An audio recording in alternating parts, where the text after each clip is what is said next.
a tragic case that has sent shockwaves through the Indian American community.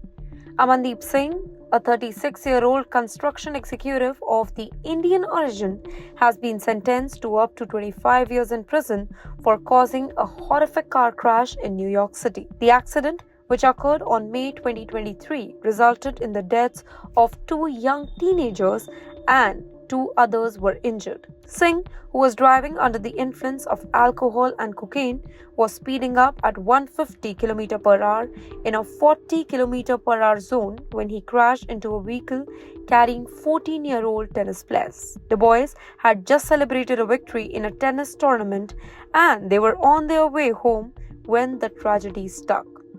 Reports reveal that Singh was heavily intoxicated with a blood alcohol level nearly twice the legal limit. A bottle of tequila was found in his pickup truck.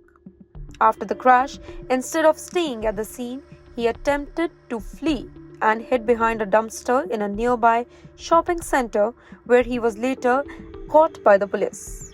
When questioned, he was so disoriented that he believed that he was in another state. The court proceedings were emotionally charged, with family members of the victim expressing their grief and outrage. The father of one of the teenagers described his son's death as inhuman torture, while the boy's grandfather directly confronted Singh in the court, questioning his lack of remorse. In fact, in his statement, Singh admitted to his recklessness, calling his action the epitome of stupidity and selfishness.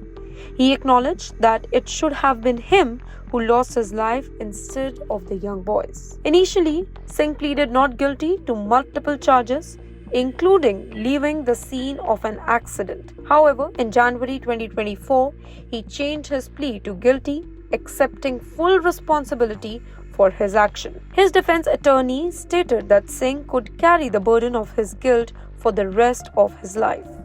Despite his admission, the prosecution made it very clear that there would be no plea deal or reduced sentence. In the meantime, the judge sentenced him to 8 1/3 to 25 years in prison, ensuring that he serves significant time for his reckless action.